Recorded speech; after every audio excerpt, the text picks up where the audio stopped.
गुरुदेव जय गुरुदेव जय गुरुदेव नाम किसका जय गुरुदेव नाम किसका जय गुरुदेव नाम किसका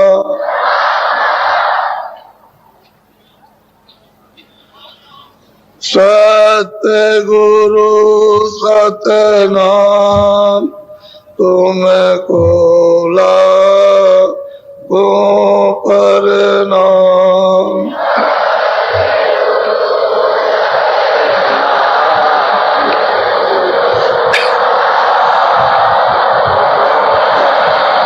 कोटिन सूरज चांद सितारे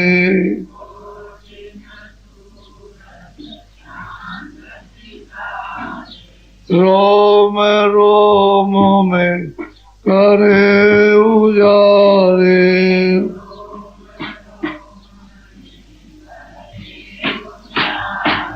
रोम रोम में करे उजारे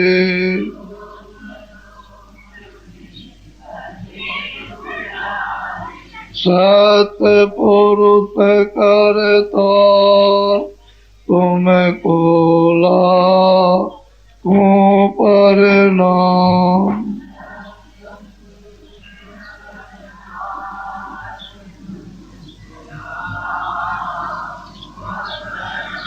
अरबों सूरज चांद सितारे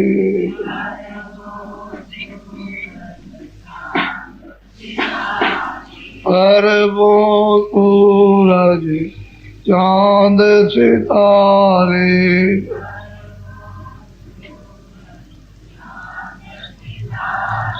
रोम रोम में करे उजारे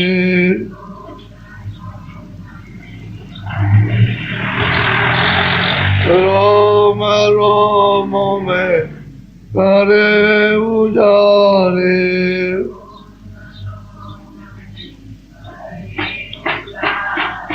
अलग पुरुष करता तुमको लागो प्रणाम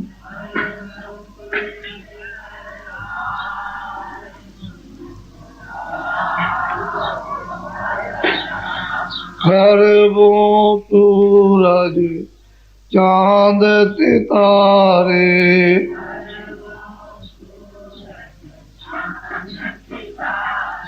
अरबों सूरज चांद सितारे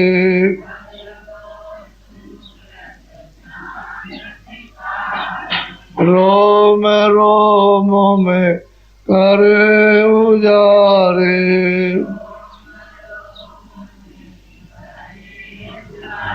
रोम रोम में करे उजारे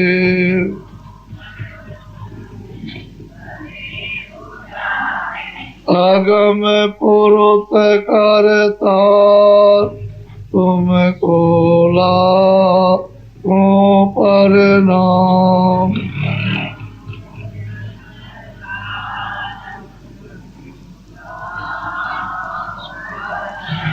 नील नील सती मान उतारे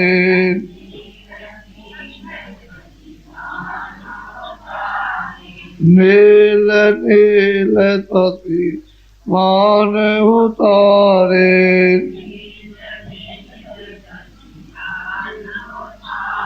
रोम रोम में करे उजारे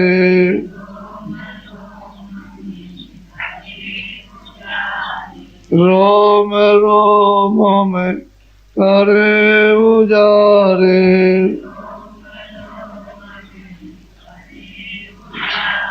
अनामी पुरुष करता तुमको लागो प्रणाम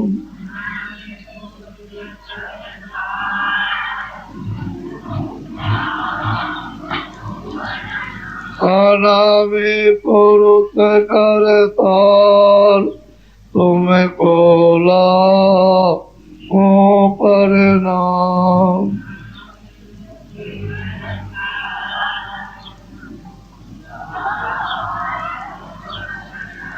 काम और क्रोध लोभ मोह में बुद्धि पागल हो जाती है, तो ये जीव बेचारा क्या कर सकता है?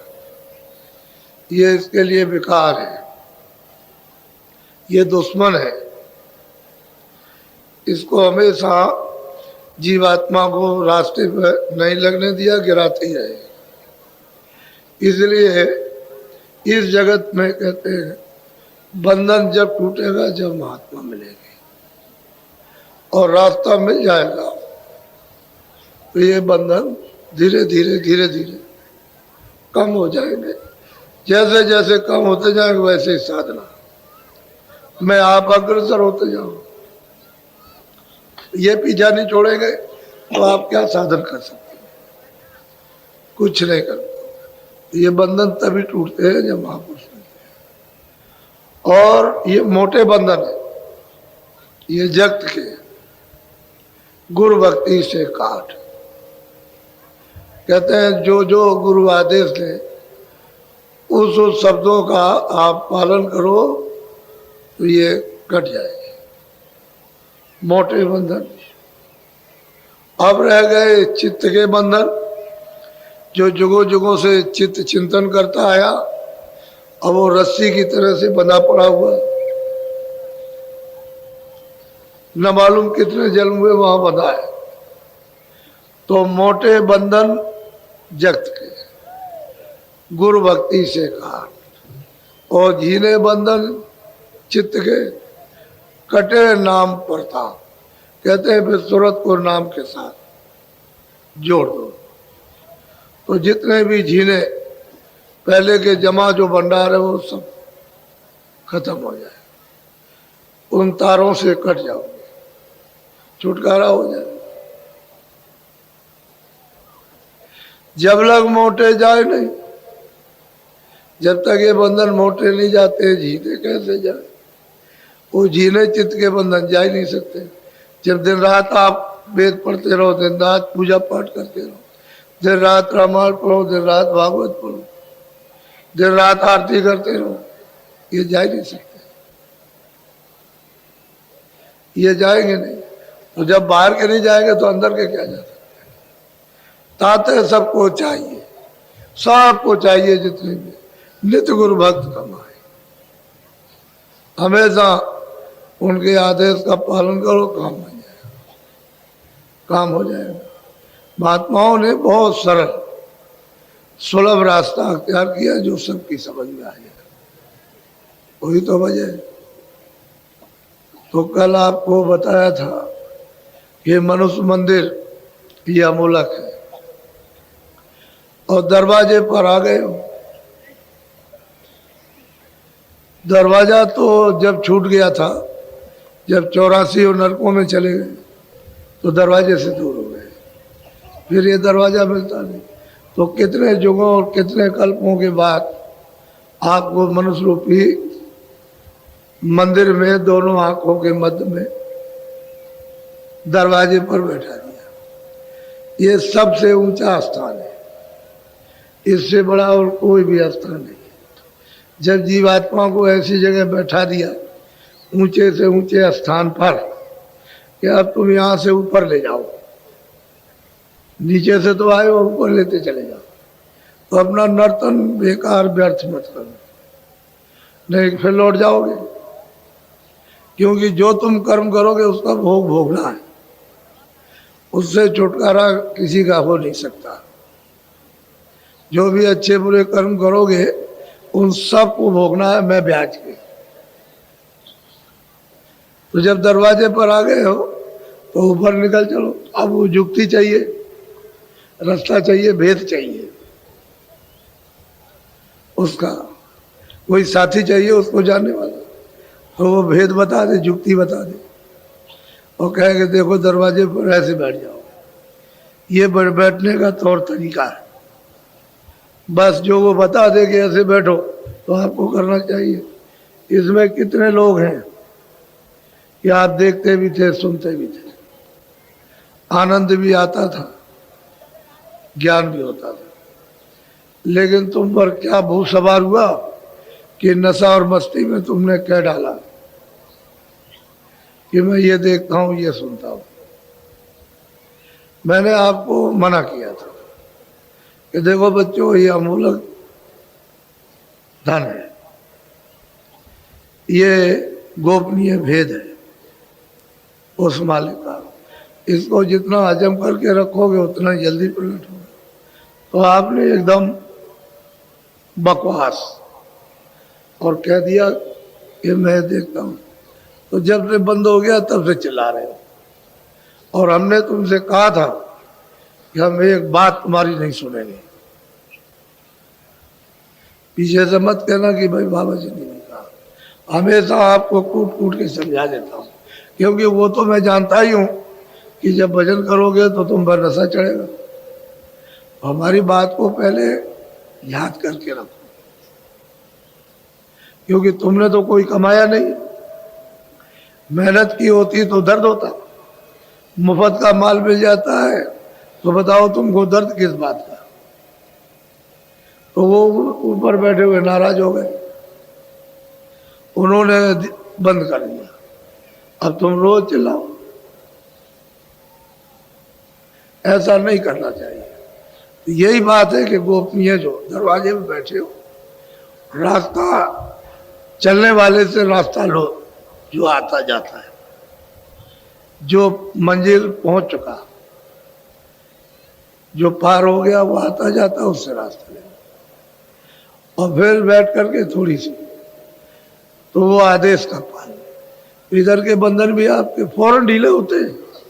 जैसे ही उधाव से ध्यान लगाओ, ये वो कम हुआ और इधर लगा, तो पहले तो गुरु की तरफ लगाना, ये उधर से हट जाए गुरु की तरफ लग जाए, तो गुरु क्या करता है, इधर लगा देता, फिर इधर लगाता है कि सूरत को नाम के साथ जोड़ना, उससे प्यार का लगा देता। तो दोनों काम बन गए कि इधर से हटे, गुरु से लगाया, बंधन टूटे छूटे, और फिर उसके बाद में अंदर में सूरत और नाम के साथ जब जोड़ दिया तो वो बंधन ये भी छूट गया, बाहर का अब अंदर का हो गया। तो उनका काम अलग है और हम लोग उसको समझ नहीं पाते। जैसे किसी डॉक्टर, हम देखते हैं डॉक्टर के यहाँ जाओ ना, तो पैर भी पटको और हाथ भी पटको, सिर भी पटको। ये बताओ डॉक्टर कैसे दवा देगा और औजार कैसे लगाएगा चीड़ फाड़ करने का? कि तू तो हाथ भी पटक रहा है, सिर भी पटकता है, पैर भी पटकता है। तो मैं देखता हूँ कि तुम चुपचाप नहीं बैठ सकते हो, कि तुमको कुछ देना चाहते हो तो पैर भी पटकते हो और हाथ भी पटकते हो और अब गिरते और कूदते भी हो। ये क्या है? ये इससे मालूम होता है कि बड़े कर्म खराब, इसलिए कूदा फौंदी हो रही है। अरे भाई कुछ चीज लो तो जरा सा धीरे से, आस्तिकी से लेना चाहिए। लेकिन ये देखते हैं आप खुद भी परेशान और हमको भी परेशान करते हो। इतना नहीं जानते हो कितनी मेहनत करते हैं, और फिर भी तो असली बात यह है कि लेना नहीं आता। जो कहते हैं उसको सुनते रहे तो वो छूट जाते हैं उसमें। वो महात्मा महापुरुष तो जब जब आते हैं देने के लिए आते हैं, वो कुछ नहीं रखना चाहते हो तो कहते हैं भाई निकल जाए किसी तरह से, ये यहाँ से तो अच्छा ही है।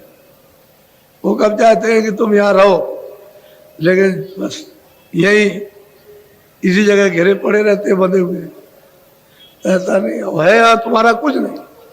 ये बात बिल्कुल देखने में आती है, यहाँ किसी का कुछ नहीं है। अभी लड़के का समय हो जाए तुरंत चलो उठा के लेगा गंगा जी में बहा दिया। किसका लड़का, किसका लड़का? किससे मोह करते थे, इससे करते थे। तो ये पड़ा है तो हम वो कर लो, उसको फेंकने क्यों जा रहे हो? पत्नी है, उसका समय हो गया, चलो निकलो। पति का समय हुआ उसका, तुम्हारे सामने रोड घटना होती है, रोते चिल्लाते हो कुछ नहीं। ये कौन रो रहा? ममता रोए, ज्ञान नहीं रो रहा। ज्ञान में तो रोए नहीं जाता। अगर बुद्धि का भी विवेक हो जाए तो रोना होना कुछ नहीं, अज्ञान रो रहा, ममता रो रही है, इसलिए पीड़ा है आपका कुछ नहीं। अब यह है कि बताया उन्होंने कि भाई तुम देश में आए, तुम फंस गए हो कर्मों में, तो सहज सहज धीरे धीरे सने सने निकल आओ। वो तो ये नहीं चाहते। कोई आदमी कहे कि भगवान कंठी में मिलेगा, कोई जनेऊ मिल जाएगा, लंगोटी में मिलेगा, लाल कपड़ों में, इससे उससे क्या मतलब है? लाल कपड़े, गेरू कपड़े, लंगोटी, जनेऊ, इससे क्या? ये कुछ नहीं। इसमें कोई मुक्ति हो, कोई मालिक थोड़ी मिलता। वो तो मालिक तो मिलता है वो निर्मलता से। तो जो भी निर्मल हो जाए, छोटा बड़ा कोई भी हो, किसी जात का हो, निर्मल हो जाए, वो मुझे पाले। वो सुपज भी थे, रहदार भी थे, मेरा भाई छत्राणी थी, गोस्वामी ब्राह्मण थे, तो कोई जाट था, कोई मतलब यह है कि बनिया था, कोई कुछ था। तो उससे जात पात उससे क्या मतलब? आदमी होना चाहिए जो निर्मल हो जाए, वही मुझे प्राप्त कर सकता। यहाँ तुम जात पात में बंधे पड़े हो कि वो जात पात से मिलता है। जात पात से क्या?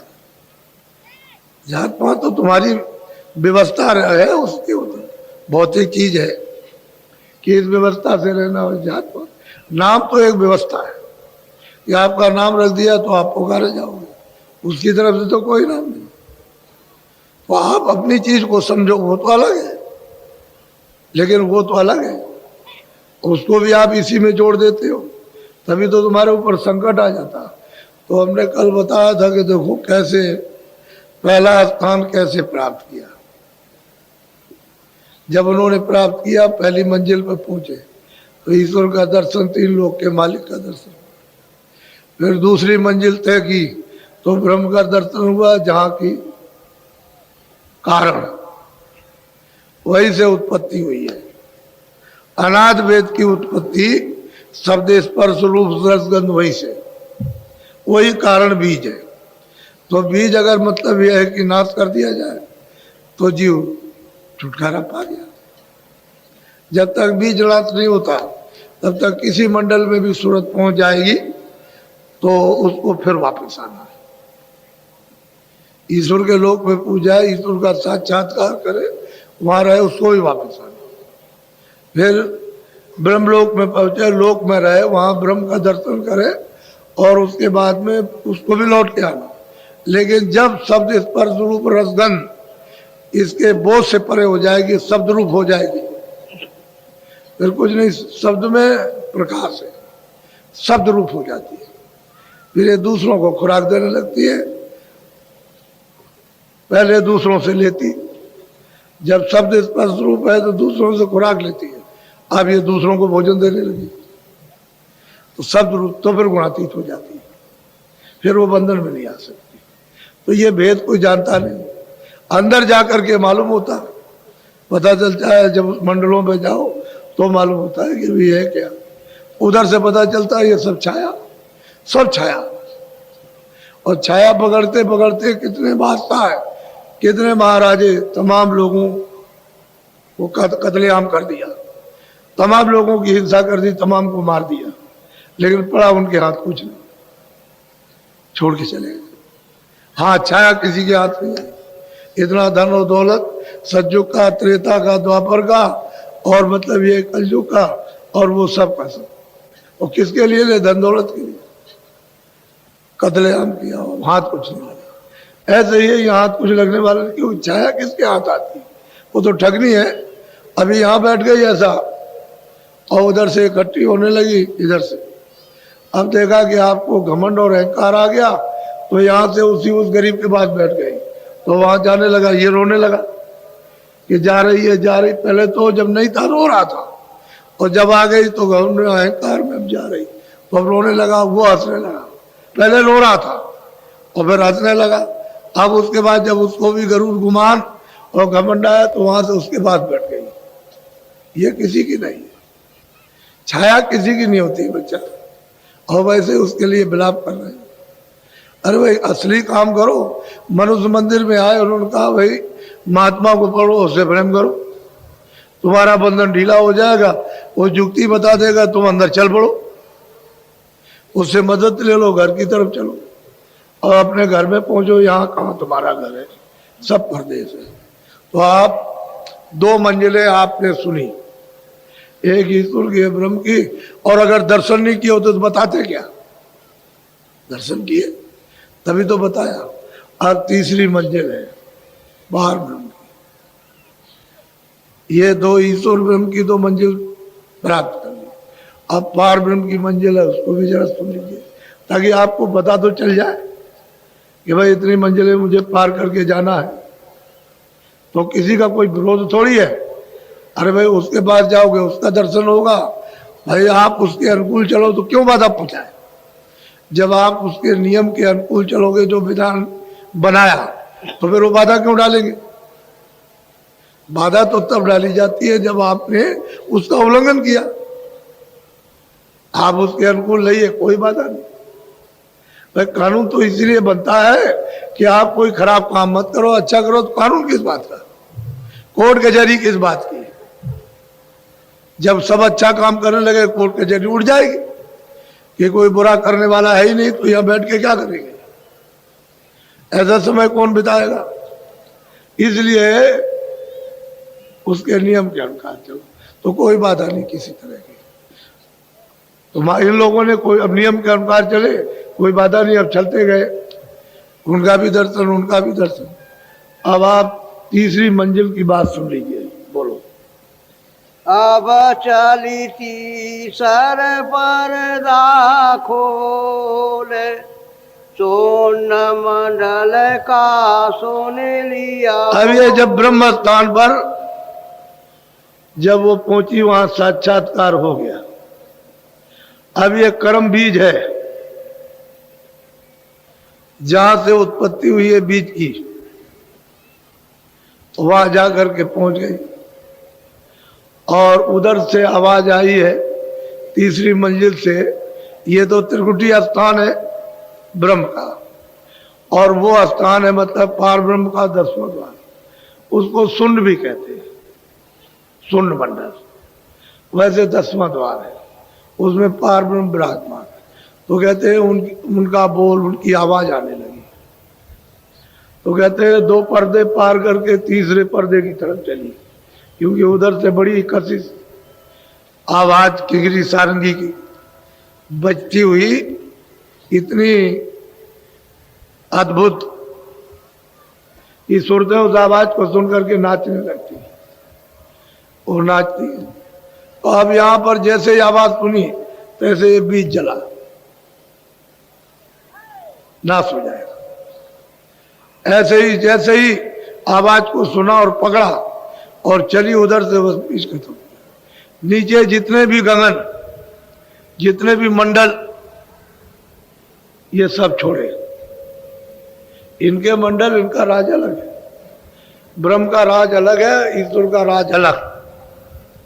जहां ब्रह्मा विष्णु महादेव रहते हैं, उनका राज अलग, और यहाँ अलग अलग राजाओं का खंड राज, इतना तुम्हारा, इतना तुम्हारा, इतना तुम्हारा, ऐसे मतलब। तो ये सब छोड़ दिया। अब उधर चली उधर, बोलो। 10वां द्वार तेज प्रकाश, छोड़े नीचे गगन आकाश। अब जो देख रही है सूरत कहती है भाई वो 10वां द्वार है, तेज प्रकाश, बहुत तेज है, लेकिन बहुत शीतल। प्रकाश बहुत तेज है, बहुत शीतल है, ठंडा। वहां गर्म नहीं, गर्म तो कोई नहीं है, लेकिन बहुत शीतल, बहुत तेज, इन दोनों से बहुत तेज। और जो उनका शरीर है वो तो एक से, ये कोई इतना शरीर थोड़ी है कि ऐसा है, ये तो इतना संसार नहीं, इतना तो ईश्वर का शरीर है ये जिस्म, उससे लाखों हिस्सा बड़ा तो ब्रह्म का जिस्म है, और उनका पार ब्रह्म का बहुत बड़ा शरीर है। तो ये शरीर नहीं है जिसमें मलबूत्र होता है, वहां मलबूत्र का कोई नाम निशान नहीं। जब ये हाड़ बात का ही नहीं है तो किसी तरफ से भी देखिए बस रोशनी रोशनी, प्रकाश ही प्रकाश, नूर ही नूर बरसता है। अब वो कहते हैं कि जब मैंने उसको पकड़ा, उस बोल को, उस आवाज को पकड़ा, उस शब्द को पकड़ा, उस नाम को पकड़ा, उस बाजे को, तो क्या देखता हूं कि 10वां द्वार है और बहुत तेज प्रकाश, बहुत तेज रोशनी। बोलो। मान सरोवर किए स्नान। अब वो सूरत कहती है कि जब मैं उधर गई तो मैंने किया, बड़ा भारी मानसरोवर है, इतना बड़ा मानसरोवर है कि ये जितने आपके अगर एक एक कण का एक एक लोक, मृत लोक बना दिया जाए तो ये सब उसमें डाल दीजिए, सब उसमें समा जाएगा, इतना बड़ा है। कहते हैं कि हमने उस मानसरोवर में स्नान किया। अब तालाब नहीं होगा, वो तालाब कहा ही जाता है, उसके इर्द गिर्द इस तरह के महल बने हुए, ऐसे ही मालूम होता है कि तालाब कैसा, यानी इशारों में यही आता है, दूसरा कोई इशारा उस तरह का कर नहीं सकते। तो तालाब का सबने इशारा किया, सब कहते हैं वो तालाब है, मानसरोवर। कहते हो मानसरोवर क्यों कहा? मोती चुंगे जाते हैं, पानी नहीं है। और क्यों मोती चुने जाते हैं? हंस रहते हैं, ये पंछी वाले हंस नहीं जिनका आपने नाम सुना होगा, वो सुरते, रुए, वो वारत और मोती चुनती।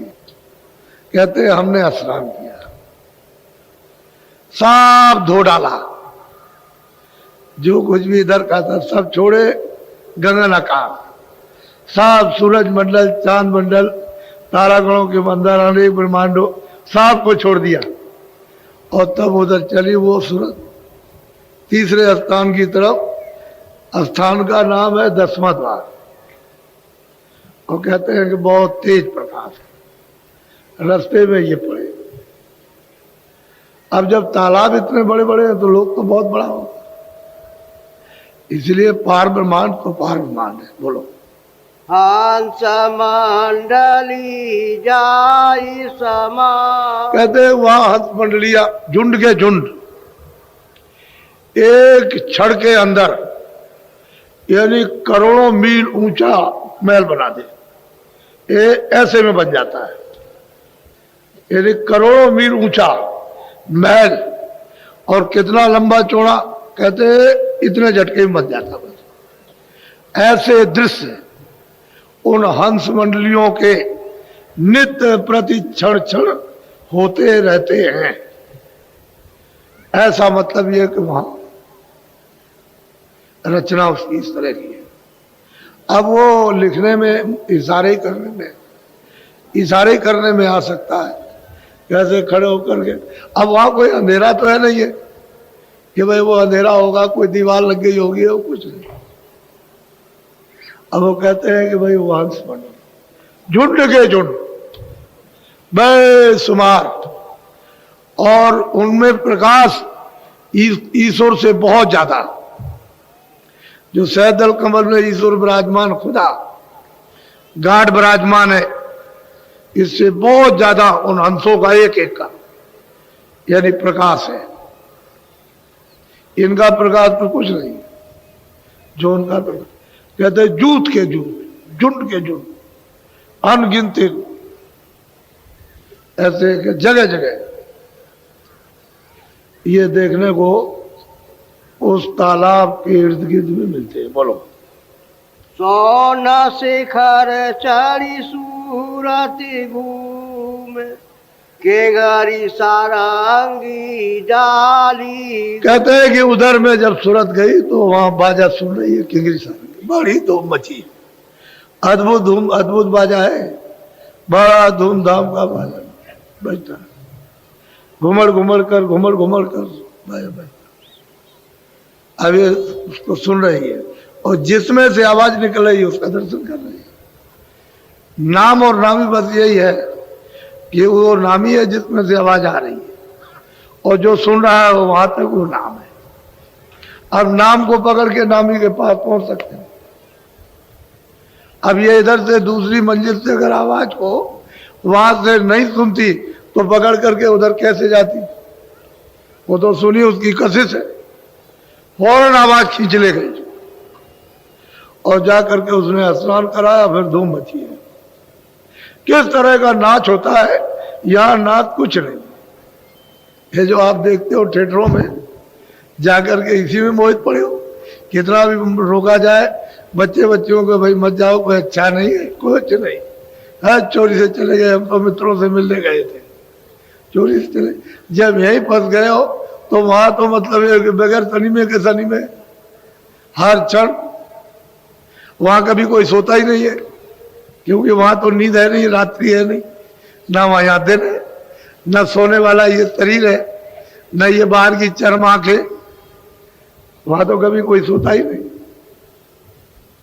सदैव, क्योंकि वहां तमोगुण, ये आलस, सुस्ती, जाहली, कायली, ये तो शरीर में, वो तो वहां कुछ है नहीं, वो तो सूरत है।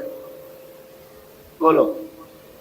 सोने सोने सूरती हो गई सार, पहुंची जाए त्रिवेणी। अब वो कहते हैं कि सुन सुन करके स्नान किया मानसरोवर में।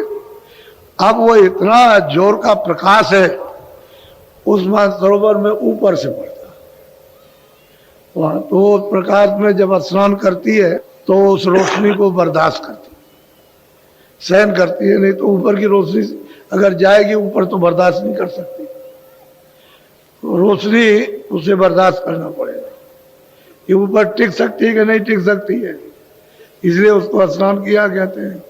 उसकी धूमधाम से कहते हैं कि उन बाजों में जब वो रली मिली, उसमें रत हुई, तो उधर जा करके ऊपर की तरफ उधर जाती है तो त्रिवेणी,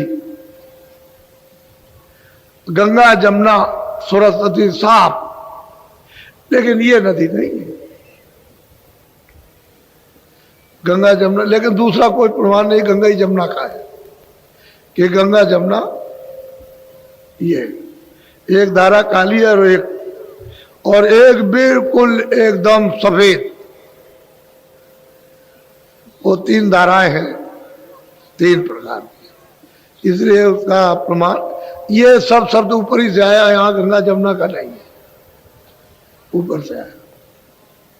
और वहां वो असली त्रिवेणी संगम है। अब वहां जब सुरतें जब जाती हैं, वहां स्नान करती हैं, तो मतलब ये वो धारा, बोलो। महासोन काना कालीन, गुप्त भेद जायली नाची। अब वो कहते हैं कि जब वहां पहुंची 10वें द्वार में पारब्रह्म, इसी को पिया पद कहते हैं, दर्शन किए उस पारब्रह्म को, और वहां से ऊपर से आवाज आती है, महासुन यानी भंवर गुफा, जो सोहम पुरुष विराजमान, सोमस्मित वित्तीय अखंडा, तुम्हारी रामायण में लिखा है। तो दूर से कि नाका आ रहा, नाका अब करीब आ रहा है। अब ये मतलब ये है कि त्रिवेणी संगम जब उसमें स्नान उसने किया वहां, अब वो पार जाएगी। ये भी छोड़ दिया, ईश्वर को भी छोड़ दिया, ब्रह्म को भी छोड़ा, अब पार ब्रह्म को भी छोड़ दिया। अब वो ऊपर जाएगी महात्म भवर को। बोलो। अंध घोर जा भारी फेर, सातर पालंग जा का। कहते हैं कि वहां अंधघोर क्यों है? वहां कोई अंधेरा तो है नहीं, लेकिन प्रकाश इतना है कि वहां चकाचौंध, यदि दृष्टि उस प्रकाश को बर्दाश्त नहीं कर सकती तो बिल्कुल आंखें बंद हो जाती। इतना घोर यानी प्रकाश कि उसमें मतलब है कि काम नहीं करती आंख, जब तक बर्दाश्त न करने उसको। इसलिए तो जगह जगह बर्दाश्त करना पड़ेगा। जब सूरत यहाँ बैठती है और जब आंख खुलती है जैसी रोशनी आई बंद हो जाती, हिलती है, बर्दाश्त करना पड़े। लेकिन इस मैदान में अगर कहीं अंदर चली गई तो मतलब यह है कि खरब जोजन नीचे, खरब जोजन नीचे चली गई। अब आप खरब जोजन, यहाँ क्या है खरब? सूरज इधर से निकलता है जैसे डूबता है, कितना है यहाँ बताइए?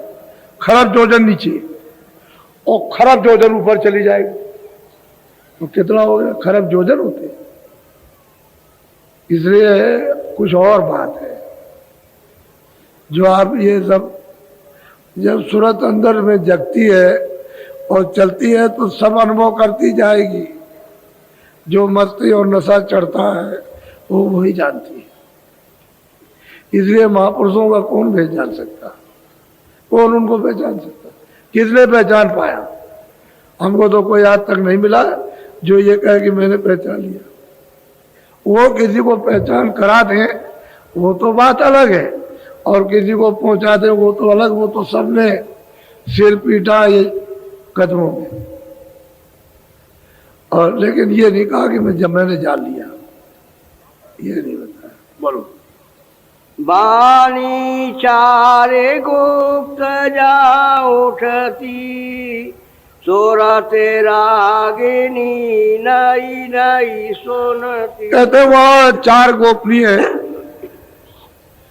अरे लोग हैं, और जो 4 गोपनीय लोग हैं इन सब लोगों से बड़े हैं, बड़े बड़े लोग।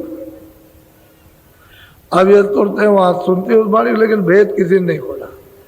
जितने भी महात्मा उधर से गुजरे हैं और जो भी सुनते हैं उधर जाएंगे, उन्होंने सबको मना है। जब तक उसका आदेश नहीं होगा तब तक कोई नहीं खोलेगा। इसलिए आप भाग्यशाली हो। बोलो।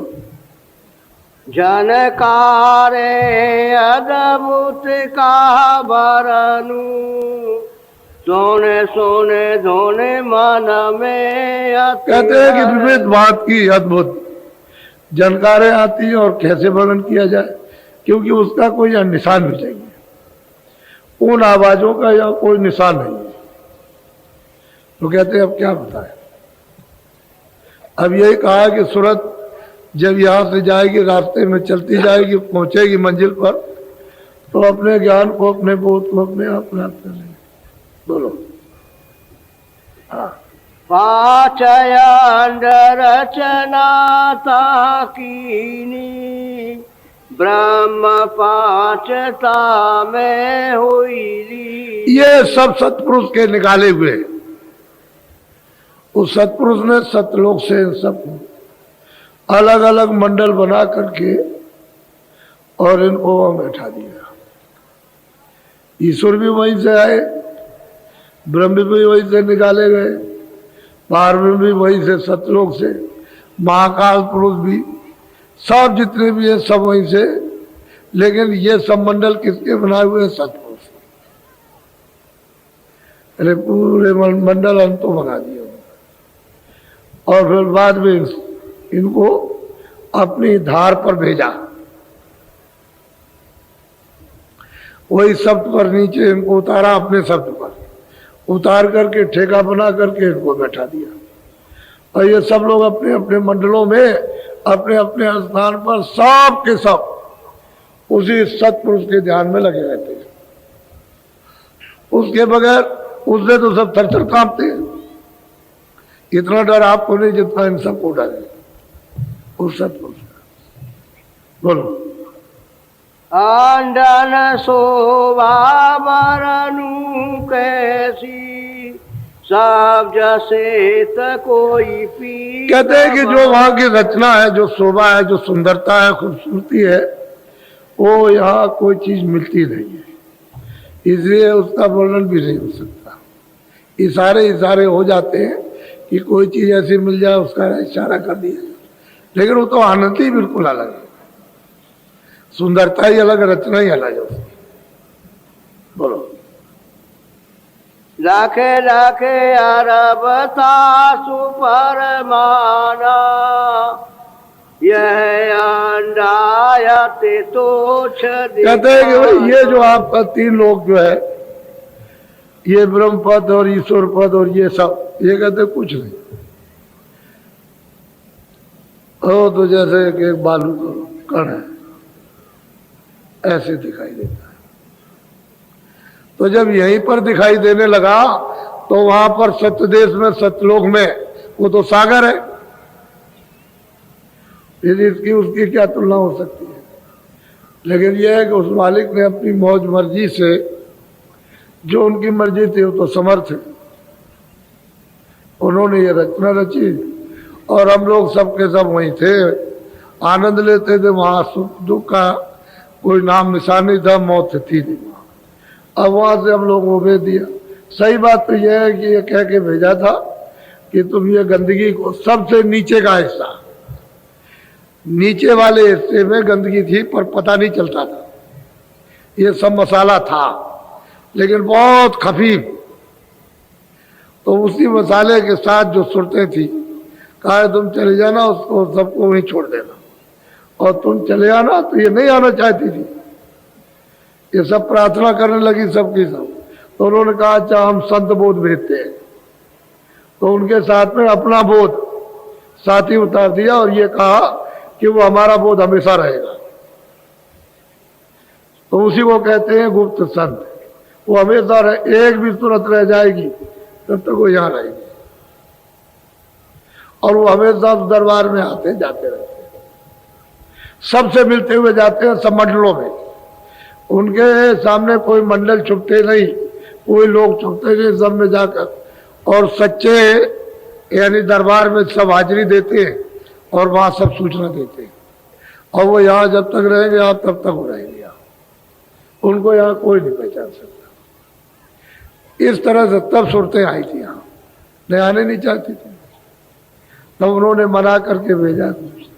फिर भी है कि कितनी खेप निकल गई, अनगिनती खेपें चली गई जिसकी कोई गिनती नहीं है।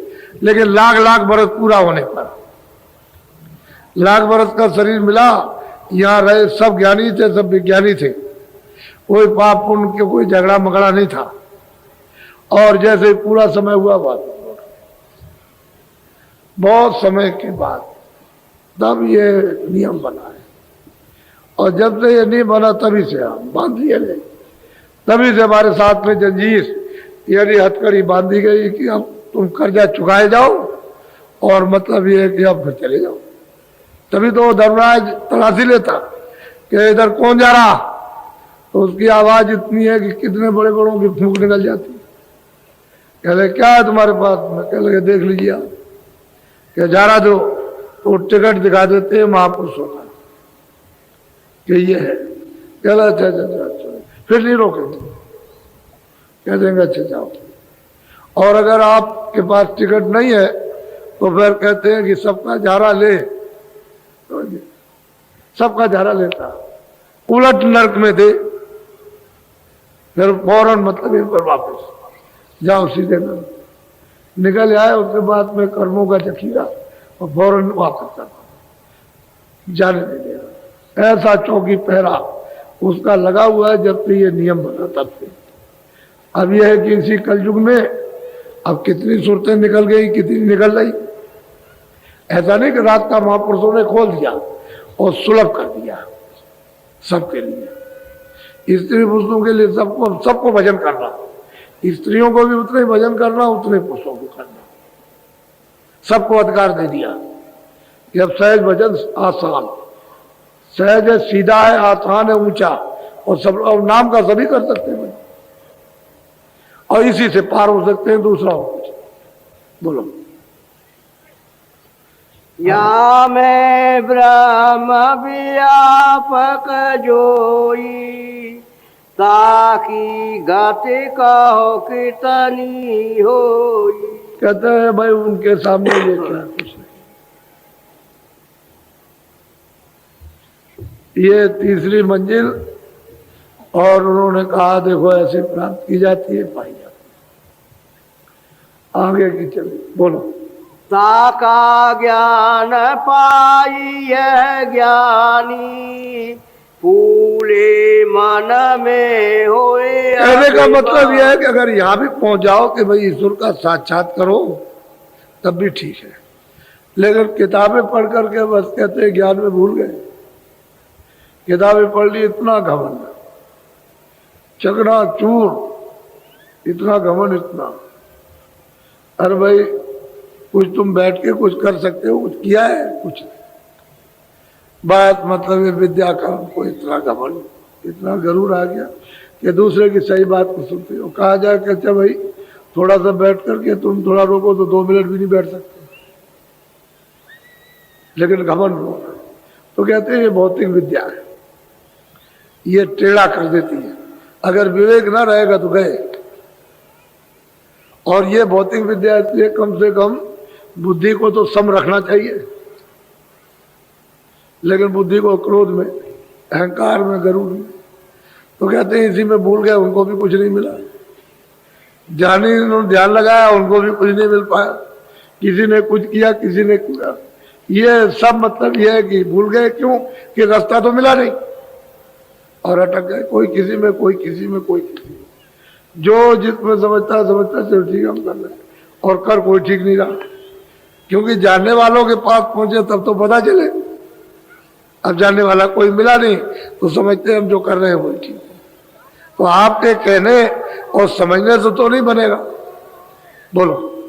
मेढक सी गति न की जान, कूप समुद्र जाने अभिमान। यही बात है। 2 सिपाही फौज में नौकर थे। अब देखिए मतलब माया की गति को देखिए। बहुत प्रेम था उनका, एक ही मतलब माँ के थे दोनों पुत्र, और एक ही जगह नौकरी उनकी थी। छुट्टी आ रहे थे, छुट्टी आ रहे थे तो मतलब ये एक राजा एक जंगल में शिकार खेल रहा था। ये उधर से चले आ रहे थे और राजा वो शिकार खेल रहा था। तो उसने देखा कि ये हिरन भागा चला जा रहा और रास्ते से ऐसे गुजरा तो देखा कि एक औरत इधर कैसे जा रही, तेज अच्छे कपड़े पहन कर, बड़ी तेज रफ्तार से। तो आगे तेज रफ्तार से चली जा रही झूमती हुई। आगे गई तो एक कुआं था, उस पर बैठ गई। तब तक ये पीछे से सिपाही आए। सिपाही ने देखा कि वो औरत एक अकेले बैठी है, एक देवी, तो चलो एक कुआं है, चलो देखे जरा सब पानी आनी पी लिया जाए। तो दोनों भाई वहां चले गए, वो चुपचाप बैठी है। तो बड़े भाई ने कुछ बातचीत की, उससे कुछ बातचीत करती रही। तब तक बड़ा भाई बोला कि देखो मैं गांव में जा रहा हूं, कुछ मिठाई ले आऊं, तो हम लोग भी खाएंगे, ये भी खा लेंगे। सही बात यह थी कि उसकी नीयत खराब हो गई और बहुत सुंदर थी। तो वो चला गया मिठाई लेने। तब तक उससे बोली कि देखो तुम मुझसे बात करो। कह लगे नहीं हमारे बड़े भाई से आपने बात कर ली है, अब मैं आपसे कुछ बात। कह लगे क्या कहा, क्या बात कर ली, हमसे बात करो। भाई एकदम से बिगड़ करके उसने फाड़ दी, ये कपड़े फाड़ दिए और ऐसे बैठ गए। तब तक वो बड़ा भाई उधर से आया, देखा कि सब कपड़े फटे हुए। तो किसने फाड़ दिए, किसने फाड़ दिया? बस उसने निकाली उसमें से तलवार, उसके झोले में थी छोटी वाली, उसने भी निकाली और मारा उसने भी मारा। तो उसके भी लग गई, वो दोनों मर गए, दोनों मर गए। देखिए माया करूं। और वो तो ये सब खत्म हो गया मामला। वो राजा देख रहा था, वो सब इसकी करतूत को देख रहा था और बड़ी तेजी के साथ चलती। तो नदी का किनारा आया, वहां नाव लगी थी। मल्ला आवाज दे रहा था कि बाहर जाने वाली कोई हो तो आ जाओ। उस पर लोग बैठ गए। तब तक फौरन भेष बदला और सापिर मच गई। अब नाव तो छोड़ दी, अब साबिर बन गई। तो कभी इधर कभी इधर, तो सब लोग कोई इधर कोई उधर, कोई इधर भगा कि सांप आ गया, सांप आ गया। तब तक एक तरफ हो गए सबके सब, और वो नाव डूब गई, डूब गई। ये सब राजा देखा। देखो फौरन मतलब ये कि वेश बदल लिया और नाव में चढ़ गई। और उसके बाद में वो मर गया, उसके बाद उस पार गई। तो ब्राह्मण का भेद बना लिया, तिलक लगा लिया और बैठे हुए। तो राजा गए उस पर, कहा भाई मैंने तुम्हारा ये सब कुछ देखा कि तुमने ये किया, तुमने ये किया, तुमने ये किया। कहले भाई मैं कुछ नहीं करता हूँ, मुझे जो उसका हुक्म होता है वही करता हूँ, उसके हुक्म को बजाता रहता हूँ, मैं कुछ नहीं करता। कह लगे अब क्या करो? कह लगे ये नियम बताएंगे क्या करेंगे, लेकिन तुमने तो देखा कि वहां क्या किया, यहाँ क्या किया, फिर क्या करेंगे फिर ये। अब मैंने जो ब्राह्मण का भेद बनाया है तो क्या करूंगा तुमको नहीं बताऊंगा, मुझे जो हुक्म देगा वही करूंगा। कहने का मतलब एक माया छाया अपने अपने कर्मों का किस तरह से मुजरा कराती है, हिसाब ले लेती है। इसीलिए तो कर्म क्षेत्र मैदान है कि आप जो कर्म करोगे सब आपको भोगना, और बिना महापुरुषों के इन कर्मों को कोई नाश नहीं कर सकता। महापुरुष ही नाश करेंगे, कोई नहीं, दूसरा कोई कर ही नहीं सकता, क्योंकि कहाँ इनका खाता लिखा हुआ है वो महापुरुषों को मालूम है कि वहां क्या क्या कर्म है, उनको तो पता है। जब तक वो खाता फट नहीं जाएगा तब तक तुम कैसे रिहा हो सकते हो। इसलिए आप जो प्रार्थना नहाते वक्त में आपने की है कि हम शाकाहारी रहेंगे, तो बिल्कुल पक्का कि जो कुछ भी हमने अभी तक किया भूल में जैसे भी, वो तो हमने कर लिया। अब हमारा वही क्षमा किया जाए, हम नहीं करेंगे। क्यों? आप क्यों करते हो? क्यों किसी को मारते हो? चाहे गाय हो, चाहे बकरी हो, चाहे पशु हो, चाहे पक्षी हो, चाहे बच्चा हो, चाहे बच्ची हो, चाहे स्त्री हो, चाहे पुरुष हो, सबका बदला आपको देना पड़ेगा। कोई भी नहीं बच सकता। ये राजा लोग कत्ल कराते हैं और फौज लड़ जाती है और ये करा लेते हैं अपने स्वार्थ के लिए, तो क्या राजा को भोगना पड़ेगा? बचने वाला वो भी नहीं है। वो ये कहता हो कि नहीं हमने तो नहीं किया, वो तो लोगों ने किया, वो कुछ नहीं, वो तो भोगना, सजा मिलेगी, कोई बचेगा। इसलिए कहते हैं तब करो तो राज का प्रलोभन के अच्छा राज ले लो, और राज ले लिया तो फिर आपने भोगे नरक को चले गए सीधे। इसमें गुंजाइश की बात नहीं। और तब करो त्याग करो। अगर वो कहे कि राज ले लो तो कहो हमको राज नहीं, तब मानेंगे, तब उधर जाओगे। ये छोटी छोटी चीज होगी, फौरन टूट पड़े, गिर गए अपने को, बस अपने को खो गए। अरे कुछ त्याग तो होना चाहिए कुछ। क्यों दूसरे की चीज लेते हो आप? अपनी मेहनत करो, उससे शरीर का, जब प्रारब्ध आपकी बनी हुई है तो दूसरी चीज क्यों लेते? आप अपना मतलब मेहनत कीजिए, मेहनत से शरीर का पालन पोषण हो तो उसकी किस्मत बनी हुई है, वो तो उतना उसको मिला ही है। अब आगे के लिए कुछ करो जिससे कि फिर तकदीर बन जाए, फिर आपकी प्रारब्ध बन जाए, किस्मत बन जाए। इसलिए किया जाता है जो पीछे का वो तो भोग ही रहे हो, वो तो आपको श्वास पर मिलेगा। अब उसको आप समझते नहीं हो।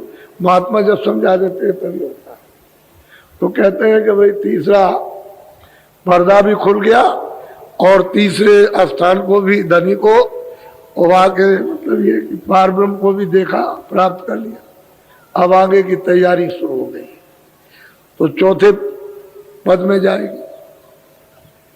फिर उसके बाद में फिर पंचम, जो सबका शहंशाह, सबका शहंशाह, सबका बादशाह है, इन सभी का, हमारा तुम्हारा सबका हुआ है। इस तरह से रास्ता, और वही नाम का रास्ता है, दूसरा कोई सड़क नहीं। नाम ही से आए और नाम ही से वापस जाओगे, उसी से उतर के, क्योंकि दूसरा तो मंडल में कुछ है ही नहीं। जिस मंडल में जो वही नाम, अब दूसरा कहोगे दूसरी कोई चीज आ जाए तो नहीं। तो नाम से उतर करके आए और नाम छूट गया, नाम मिल जाए, शब्द मिल जाए तो वापस हो जाओ, और कोई रास्ता। ये मनुष्य तन दुर्लभ से मिला। कितनी पूर्व में तपस्याएं की आपने, कितने दान पुण्य, कितने अच्छे नहीं का, तब आपको मिल गया। और आप इसलिए जीवात्मा को अब की बात आप जगह, ये सौभाग्य है सबका, अवभाग्य।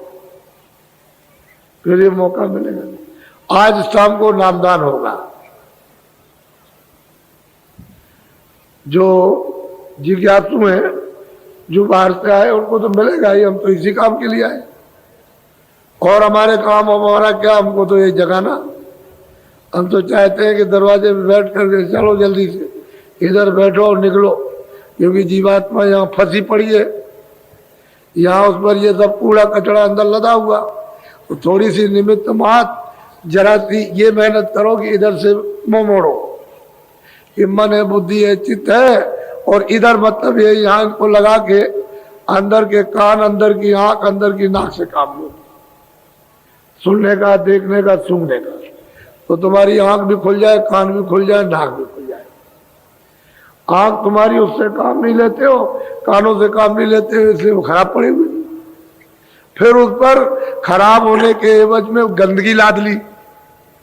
अब वो महात्मा जानते हैं गंदगी कहाँ लदी, और तुम साफ नहीं अपने को कर सकते हो। तो कहते हैं जब ऐसे करो ये सुलभ हो जाएगा। तो धीरे से लगाते हो, फिर सफाई करते हैं, सामने देख, सामने सुन, उधर ऊपर की तरफ। तो धीरे धीरे करत करत अभ्यास के जड़मत और सुजात। गोस्वामी जी महाराज भी तो ऐसे ही थे कि जब उनको रास्ता मिल गया तो घर में किसी को बताते नहीं थे माँ बाप को क्या कर रहे हैं, बैठ करके कमरे में। ये तो चर्चा वहां रहती थी कि लड़का अंदर बैठ करके क्या कमरा बंद किए हुए, बहुत देर हो गई, तो कोई सोते थोड़ी थे, वो बैठ करके मतलब कर रहे थे। लेकिन जानकारी तो किसी न किसी तरह से हो जाती है, चाहे जान में हो चाहे अनजान में। अब अनजाने में थी कि कमरा बंद कर करके पता नहीं अंदर क्या घुस जाता है, क्या करता है। जब उनकी इच्छा हो तभी अंदर घुस जाए। कमरा को बंद करने से किसी को बाहर से आवाज दे, यार भाई खाना बन गया, रोटी खा लो, तो नहीं खा। ऐसे ही मतलब ये है कि सभी ने ऐसे किया, किसी को क्या मान क्या जब तो असल में निमित्त मान। तो ये अवसर आपको मिला और अमोलक चीज मिल रही है, तो कोई देगा नहीं। इस तरह से जैसे आपको बांटी जा रही है, कोई देने वाला नहीं, यह अमोलक चीज है। और मतलब यह कि आपको कहा जा रहा है ले लो ले लो, तो ये तो मैं जानता ही हूं कि आपको लेना आता नहीं है, और दे दी जाती है तो रख नहीं सकते हो, क्योंकि रख नहीं जाता। वो तो वही बात है कि धीरे धीरे सने सने ही सब काम हो जाता है। अब ये दृश्य आप सब देख रहे हो। आपको क्या मालूम कि मैं रात को किधर गया था, लेकिन किसी को पता नहीं, किसी को मालूम नहीं, किसी को भी पता नहीं है, कोई नहीं जान सकता एक आदमी के सिवाय। एक ही आदमी जानता है, और कहाँ कहाँ घूमे आए लेकिन आपको नहीं लगता। लेकिन नहीं, आप लोग लग जाइए। किया है आपने सेवा काम, ये इस तरह से कर्जा हमारे सामने, आप इसी सेवा से झाड़ू लगाकर ये गंदगी को उठा करके इसको साफ कीजिए। और महात्माओं ने ऐसा किया है, तब महात्मा बने, तब उनको प्राप्त हुआ। वो इसको कुछ नहीं समझते, इसको इसलिए कूड़ा कचरा, इसको ऐसा मत समझो ये सब कर्जा है जिसका मलबूत उठा करके फेंक दोगे। अरे इतने में तुम्हारा प्रयागराज त्रिवेणी संवर्धन लेन देन कर्जा खत्म हो जाएगा। तुम दिल से करो, मतलब ये हृदय से, स्वेच्छा से। ये बाबा जी ने मतलब ये कहा था, भाई कर्जा किसी का पानी पिलाना, रास्ता बता देना, किसका ये किस किस बात से, किस तरह से जो पहाड़ का फल रखा हुआ है, मैं कर्जा ब्याज वो धीरे से अदा करवा और जीव को हल्का करते हैं। काम तो सब सूरत का करना है, जीवात्मा का। तो तुम लोग इसको समझते नहीं। और मैं तो यही जानता हूं कि जब उनकी तवारीख उनकी पढ़िए भक्तों की, जब कभी भी, तो यही पता चलता है कि उन्होंने क्या किस तरह से प्राप्त किया, ऐसे ही प्राप्त। तो आप तो उतनी मेहनत करते भी नहीं, सीधी सादी तो घेर घार करके सबको लाए हैं और यहाँ पर इस पर आए सब लोग प्रेम के साथ में। इसी तरह से अगर लोगों को भजन करना है वास्तव में, कि मैं मतलब हरि का भक्त होना चाहता हूँ, हरि आदेशों पर चलना चाहता हूँ, मैं रामायण गीता भागवत को मानता हूँ, मैं देवी देवता को मानता हूँ, तो शांति के साथ पूजन कीजिए।